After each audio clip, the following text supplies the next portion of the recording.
Hello, I'm Dynamite. Well, I'm back. I hope you enjoyed my race car leapfrog stop motion video, even though it was 2 seconds. I hope you enjoy it, and I hope you kind of understand what it's about. Anyway, today we're gonna do another movie review. Today, we're doing it on a movie that's based on a book. This book, the book that I read, that turned into a movie that I'm about to review. I just read it last year. It's called The Sign of the Beaver. To me, even though the ending was kind of sad, anyway, The Sign of the Beaver was written in the 50s by Elizabeth George Spear, who also wrote The Witch of Blackbird Pond. She won a Newberry medal for The Witch of Blackbird Pond, and she won a Newberry Honor for The Sign of the Beaver. And it's really a classic book.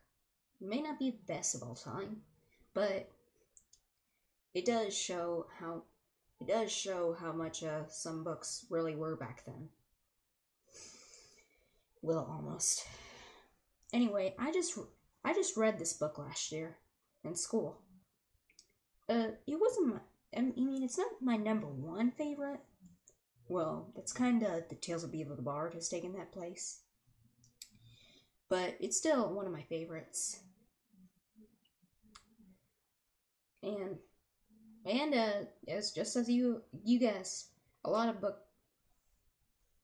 even though the ending was kind of sad, it's still a great book. Elizabeth George Spear, thank you. Anyway, just like a lot of book adaptations, they always are trying to adapt into a movie. And most of the time, they can be really great. I mean, I have many favorite movies that were books. Not all books I've read for these movies, but some I have. I mean, we've had Charlie and the Chocolate Factory, the remake. I like the remake. Harry Potter films.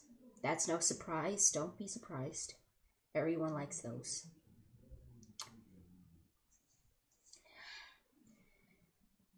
Don't mind that. Anyway, yes, The Sign of the Beaver was adapted into a movie, but it was a TV movie. But some book adaptations can get like that too. Anyway, in 1997, on January 5th, CBS in the U.S. it didn't distribute it, but it released The Sign of the Beaver into the U.S. and in Canada, I think. And The Sign of the Beaver started production in 1996 because it wouldn't have taken 5 days before.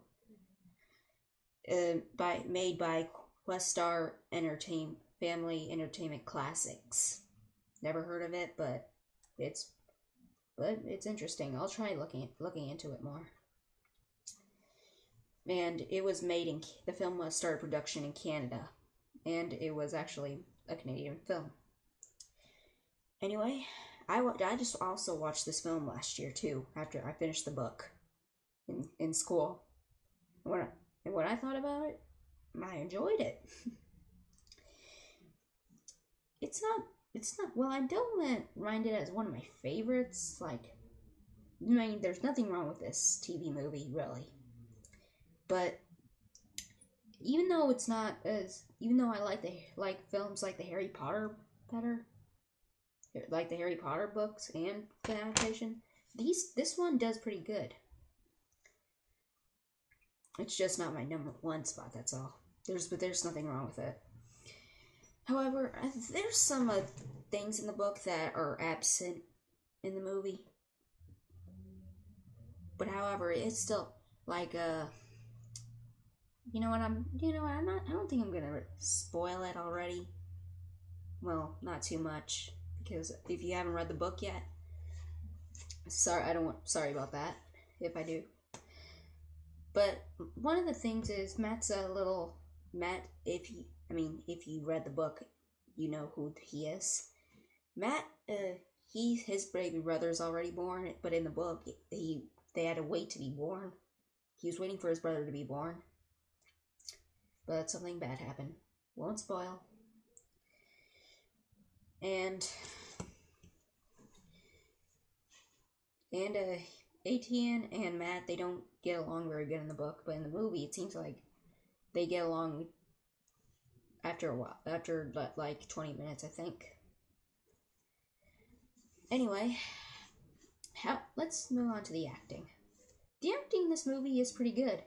It had Annette Poole and another actor, I forgot what his name was. They were there was advertising on the front cover of this movie, saying, look, we got these people. That's not a distraction, though. They actually do pretty good.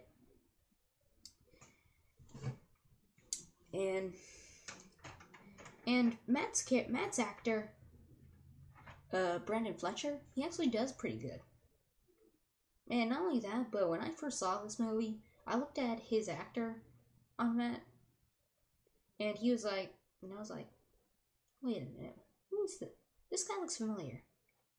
No, it wasn't in Freddy. No, I didn't see him in Freddy, okay? Well, he was in one of the Freddy movies, but that's not the movie. I saw him like in either a kids movie or a preteen movie. Anyway,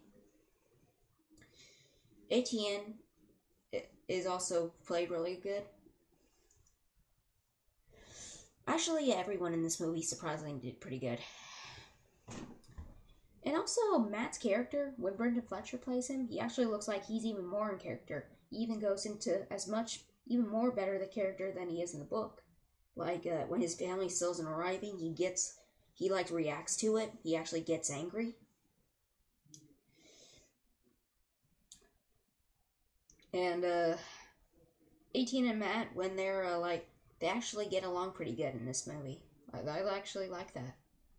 I mean, sure they have enemies at first, but then they get over it after a while, I think. And I really like this movie. If I didn't go into detail, I'm sorry about that. I'm a little bit on this review. Not that I don't like it. Anyway, on to my final thoughts. Anyway, I really like Sign of the Beaver, the TV movie, or as I might say, this is a big surprise. I was saving this till the end. Keeping the Promise. Even though there are many things, there are a couple things in the book that are missing in the movie. This movie still manages to pull it off, unlike some bad book adaptations. And the characters are well acted. And for when it was built up to be, it was pretty good. And the characters are enjoyable. The music is great. And what they do at least keep from the original story, and things they do add to it that wasn't in the book, they actually work pretty well. So, I really like this movie. I would recommend this movie. You can call it Sign of the Beaver, the movie, if you want. Or just Keeping the Promise. That's his real name, but sometimes I just say that sometimes. I keep saying it back and forth. Anyway, I would recommend this movie. Find it at your bookstore, if you can, or anywhere or just look on Amazon and try to find it. Or anywhere if you find it. Well, that's my review for today. I hope you enjoyed my review. Sorry I went a little off. This is Chase Dynamite signing out. Please like and subscribe, or leave a comment below. And I hope you liked my trivia in this. There's some things that you didn't know in it. And join me next time for when we do a historical figure and fictional character comparison with Optimus Prime and Abraham Lincoln and George Washington. This is a big build-up. Most people, I think you'll be excited for this one. So, I hope you enjoyed my review today. And today's Dynamite signing out. Oh, and by the way, if you think this review had good trivia that I included for you, next time, after I do my historical figure and fictional character comparison, I don't know if it's right after, but I mean, I'm gonna do something after it that's gonna have a lot of trivia for you. So I hope you enjoyed. Bye.